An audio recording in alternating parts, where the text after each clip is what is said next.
Welcome back. All right, so let's go ahead and let's make a tree in this tutorial. And we're going to make a low poly tree, but what we're not going to be doing is we're not going to be, for the most part, making this kind of the same way that you always would make something in Blender.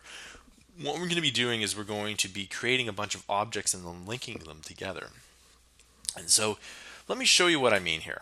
Okay, in fact, I haven't even shown you how to create an object yet, so we're going to learn that too. So what we're going to do is we're going to scale this down just by pushing S. Okay, and this is going to be the trunk, and then I'm also going to scale this along the Z-axis. Okay, and we got something that looks like this, and we can move it up to the center. Now, by the way, I should also point out, see this grid on the bottom?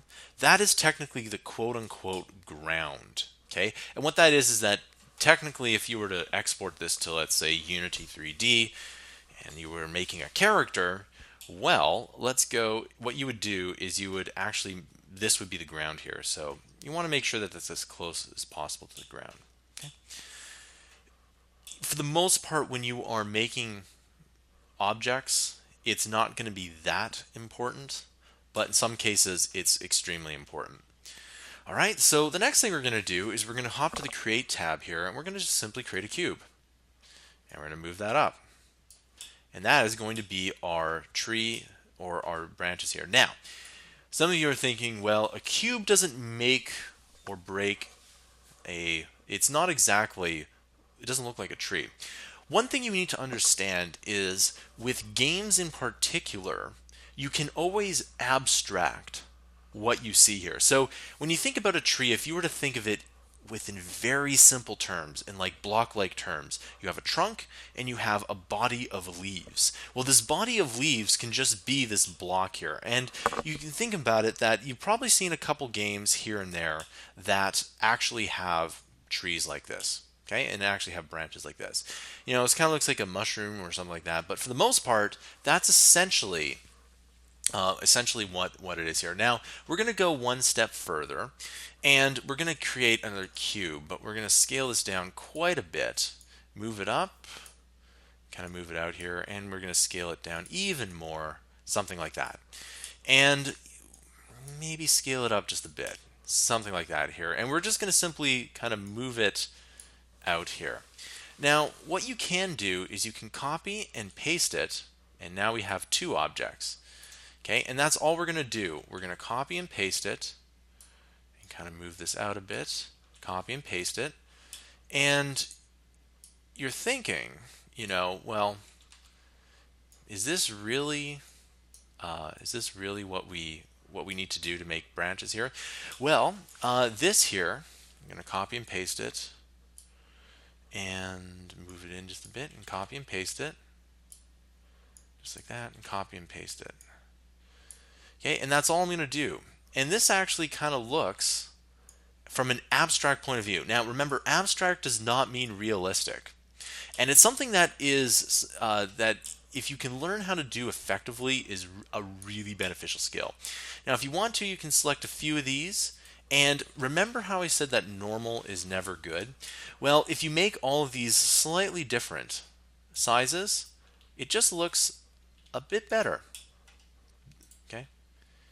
And scale it out a bit, scale this out, scale this in, and then scale it out. And by the way, the farther you are away from the object, the less the scale.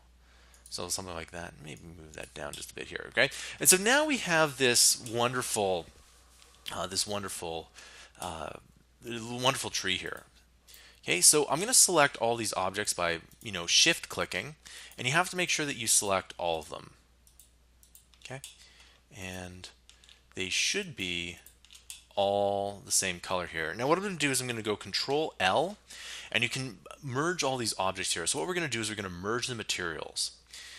And I'm going to hop into my materials tab and add in a new material, and we're going to make this a green color. Okay, in fact, we'll make it a dark green color. Now you can see here that these materials didn't quite merge here. So we might need to do that process again, and I'm just going to go and add that in here, and I'm going to go Control L and materials here, and sometimes it just it just doesn't work the way you want it to. So if you select both of these here and we merge the materials, you see it does work. So you might need to do it a few times. After all, Blender is open source, and this is, if anything, this is the main detractors, that sometimes things don't work the way you expect them to. But nevertheless, I love using Blender because it's free, and it was the first thing that I learned, the first 3D program that I learned here. So we're also going to use the materials here. So now we have this wonderful tree here. I think it looks actually quite neat. Okay, if you want to, you can even copy and paste this, and you can move this around. You can add as many squares as these as you can. Now the only other thing we need to do is, well, make this a dark brown. So let's go ahead, let's put it as to somewhat of an orange here, and just bring that to a dark brown. Now, we now have a tree that is low poly. Now again, this kind of way of making and modeling is a little bit different. It's a way to make abstract objects here. And by the way, you can see there's actually a lot of games that use this aesthetic here. There's a lot that next time you see a game screenshot, look at the trees, because oftentimes they aren't as realistic as you think, and sometimes they're actually quite artistic. And the other thing is that artistic and realistic aren't exactly opposites. However, abstract and realistic can be opposites, right? So this gives you a nice little abstract tree here, and you can go and make a few more of these if you want, and you can get good at the process. This concludes the tutorial.